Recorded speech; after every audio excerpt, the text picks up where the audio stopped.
બધા મિત્રોને ચિરાગ ઝાલાના જય સંવિધાન, ગુડ મોર્નિંગ।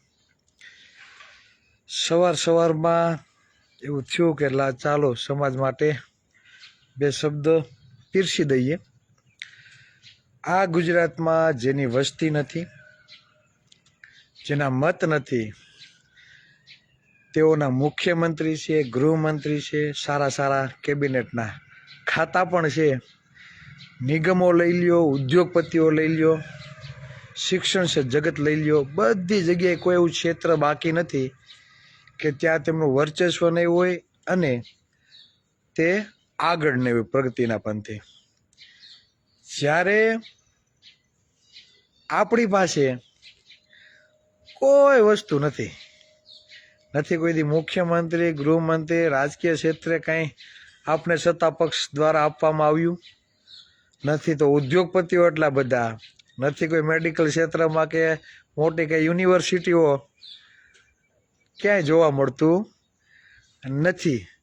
જે લોકો પાસે બધું હોવા છતાં પોતાની ભાગીદારી માટે 10% EWS આરક્ષણ માટે, જે સ્થાનિક સ્વરાજ્યની ચૂંટણી માટે લડે છે, ભેગા થાય છે, તેનો હક છે, આપને કંઈ વાંધો નથી। પણ જ્યારે આપણી પાસે તો કાંઈ નથી છતાં પણ આપણે સત્તા પક્ષ સામે અવાજ નથી ઉઠાવતા, આ વિચારવાનું છે। જેની પાસે બધું છે સત્તા પક્ષ સામે લડે છે, મુખ્યમંત્રી છે, ગૃહમંત્રી છે, છતાં ભાજપ સામે લડે છે, ભાજપ સામે માંગણીઓ કરે છે પોતાના હકની, પોતાની ભાગીદારીની। અને આપણી પાસે કાંઈ નથી, વધુમાં વધુ પછાત થતા જઈએ છીએ, છતાં પણ આપણું રૂવાડું પણ ખાંડું થતું નથી, બરાબર। એટલે કહેવાનો મતલબ એ છે કે જ્યાં લગી તમે જાગૃત નહીં થાવ ત્યાં લગી તમારા બાલ બચ્ચાઓને મોટા થઈને કોઈ પ્રાઇવેટ કંપનીમાં મજૂરી કામ કરવાનો વારો છે, કોઈના ભાગ્યા રાખવાના, કોઈનું ડ્રાઇવિંગ કરવાનો, આ જ બધો વારો છે।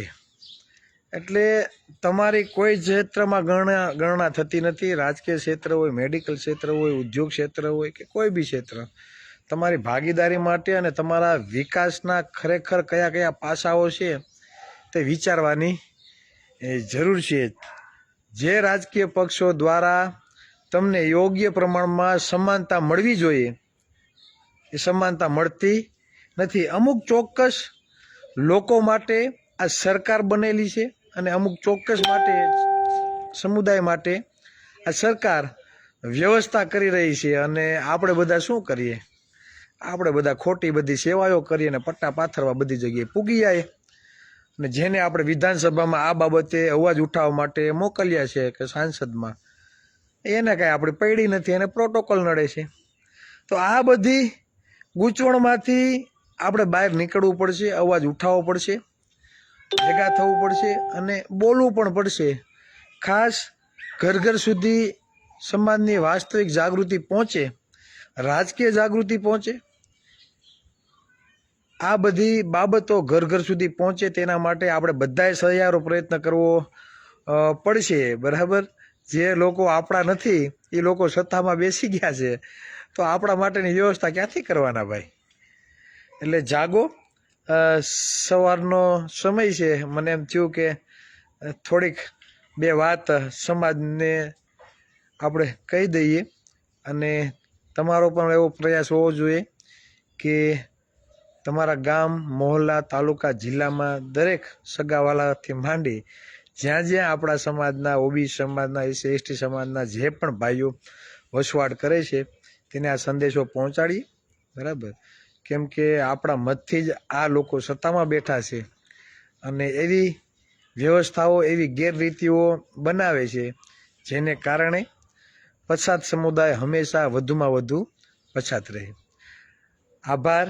જય સંવિધાન, જય ભારત।